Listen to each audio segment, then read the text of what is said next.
Hi there, this is Lee McQueen, and I'm still talking about what a lot of different people are talking about, and that's Bernie Sanders' endorsement of Hillary Clinton for the Democrat nomination.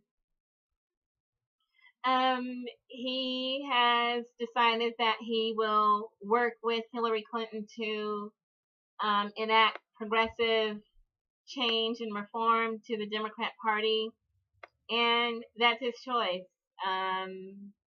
He's surveyed the entire political map and the scene before him, and he made that choice to go with what he concluded was the best option for him, and then also for, I guess, the progressive movement. The only thing is, quite a few people just still do not trust Hillary Clinton and her dedication to a progressive platform. There's rumors that she was going to hold, or her campaign was going to hold, the progressive reforms that Bernie Sanders fought to get on the Democrat platform, that she was going to hold those hostage. For instance, abolition of the death penalty. There's rumors that she would have held abolition of the death penalty hostage to Bernie Sanders endorsing her. And that just tells you who and what Hillary Clinton is right there. There will be state-sponsored executions unless you endorse me.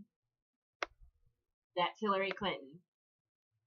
And she knows what she is. I mean, no one's telling her anything that she doesn't know she already is. She knows what she is. And you really can't hurt her feelings about it because she likes who she is. She's proud of herself for having the savvy or the cunning or the will to do whatever it takes, no matter how heinous and despicable and cutthroat and dirty, to win. She's proud of that. And so you try to explain to her, like, wow, maybe you shouldn't do things like that. And she'll just look at you like you're the one who's stupid. You can't tell her anything. She knows what she is. She revels in it. She takes pride in it. She would put it on her resume, but she knows not to do that mostly. Just sometimes it slips out, when she can't help but bragging about it. And unfortunately, that's when she has the backpedal. But she knows, what she is and who she is, and she knows how she got to where she is. No one's telling her anything she doesn't already know. And so the electorate sees that. The electorate voted against her. She had the Democrat National Committee. She had Edison Research Group running the voting machines. She had mainstream media. She had Wall Street funding her campaign. She had political connections to Bill Clinton and Barack Obama. She had her superdelegates. She had practically everything except for truth and integrity and honesty going for her. And so she pulled out, I wouldn't say a win, but she won. And so there she is. And Bernie endorsed her. But Jill Stein of the Green Party will likely benefit from every continued wrong move that Hillary Clinton will make, because she cannot help herself. Again, she is what she is, which means wherever she goes, whatever she does, scandal and corruption and insidious activity will follow her. It's followed her all the way from the time that she sat on the committee to investigate Richard Nixon, and she was forced to step. She was fired from that committee because she exhibited unethical behavior. This is when she was in her 20s, and she's like 60 something now. So 40 years worth of being who she is. She's even more of that now.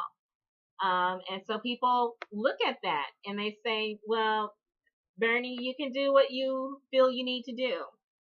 But we're going to do what we feel that we need to do. There's no guarantee that if Hillary Clinton won't follow executive orders or even federal code or even the rules of common decency while functioning at the State Department, what makes anyone think she's going to follow anything that's on the Democrat Party platform? I mean, she laughs at the Federal Records Act. She laughs at the Freedom of Information Act. And then she laughs at the Espionage Act like it's a joke. She laughs at the FBI like they're a joke. And the Justice Department. And they're all jokes to her. So when we look at the Democrat Party platform, it looks nice. And it reads nice. And a lot of work went into it. Bernie Sanders fought for a lot of inclusion of progressive ideals into the Democrat Party platform. But based on past behavior, and when I say past, I mean last week, when Hillary Clinton stared down the FBI and the FBI kind of, said uncle. If she's not going to follow any of those dictates, why is she going to follow the Democrat Party platform? It's Hillary Clinton. So, Jill Stein is stepping forward, and Jill Stein is not bound by the rules of the Democrat Party. They try to tell her to be quiet and sit down and get in line. She doesn't have to do that. She's not a member of the Democrat Party. She's the presumed nominee of the Green Party. She is Hillary Clinton's opposition. So she doesn't have to tone down, watch her tone. She doesn't have to fall in line. She doesn't have to get with the program or take orders from Hillary Clinton. She runs her own campaign. And I think that is the main difference between Jill Stein and Bernie Sanders. Whereas Bernie Sanders was forced by political pressure from within the party to pull some of the punches he otherwise could have easily landed on Hillary Clinton's jaw. Jill Stein doesn't have to pull a punch, and she's already come out swinging, talking about Hillary Clinton's criminal investigation by the FBI, her warmongering, her poor record on women and children, her overuse of the sexism card, her hypocrisy in calling Donald Trump a racist, and just even her contribution to the pretty volatile law enforcement system that we have today, based on the fact that it was Bill Clinton's 1994 crime bill that instigated quite a bit of the volatility with law enforcement. Hillary Clinton participated in that. She was a co-president. She was 2 for the price of 1 with Bill Clinton. She was his chief lobbyist. She went on television and spoke publicly in behalf of the crime bill. And then today we have police dressed in military gear hunting and killing black youth as a result. And that's been brought to us by Bill and Hillary Clinton. So Jill Stein has called her out on all this, and likely more is going to come up. There's a whole big library of malfeasance that it's almost like the opposition research writes itself. You don't even have to look very far on the internet. There it is on the very first page of Google usually. So, that's the difference between Jill Stein and Bernie Sanders, and the fact that Jill Stein is also a woman, and that Jill Stein is politically to the far left of Hillary Clinton, and that Jill Stein is an ethnic minority, I guess you call it. She's Jewish. And so how can Hillary Clinton call her a racist, sexist bigot? I mean, it would be. I mean, Hillary Clinton might find a way. This is Hillary Clinton we're talking about. She might find a way to get in there. But the thing is, first she would have to acknowledge that Jill Stein exists, and she hasn't brought herself to do that yet, because it actually took her a long time to really acknowledge Bernie Sanders, and even to acknowledge the fact that she was under criminal. Well, I don't think to this day that she's even acknowledged she was under criminal investigation. So Hillary sees what she wants to see. She does what she wants to do. She creates her own reality, and sometimes she creates realities for others who actually believe what she tells them. But I've seen Jill Stein stand and deliver progressive issues and ideas and values. She's been very consistent, as is the Green Party.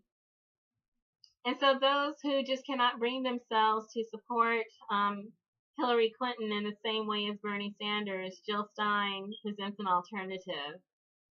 There's a hashtag Jill Not Hill that's pretty popular, and then also Never Hillary. So, I mean, people are getting in where they fit in, and they just feel that they do not fit in with where the Democrat Party is headed. The ethical, the lack of ethics, and the lack of morals, and the lack of human conscience that they've witnessed all this primary season. So the good thing is, for those who value a candidate who is fully against the Trans-Pacific Partnership, to remain active in the race for the president.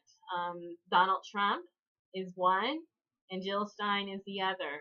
Hillary Clinton supports the Trans-Pacific Partnership.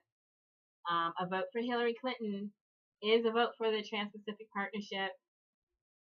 A vote for Jill Stein and a vote for Donald Trump is a vote against the Trans-Pacific Partnership. And so people have their own value systems. Everyone has to make their decisions about what's the most important to them. As for me, Jill Stein is the closest person on the political spectrum to Bernie Sanders, his platform, his campaign. And so because of that, I will not be supporting Hillary Clinton, and among other things, but I will be supporting Jill Stein, and I will be pleased to vote for her. And I do have a suggestion for the people who were contemplating attending the Democrat National Convention in Philadelphia, and the fact that in light of Bernie Sanders endorsing Hillary Clinton, you're having second thoughts. The other alternative is to, instead of attending the Democrat National Convention in Philadelphia as a means to protest, there's an alternative to attend the Green Party Convention in Houston, which is a week later, in order to advocate for Jill Stein. So, just suggestions. Everyone just needs to make their own very best decisions, and we'll just see what happens as it comes along.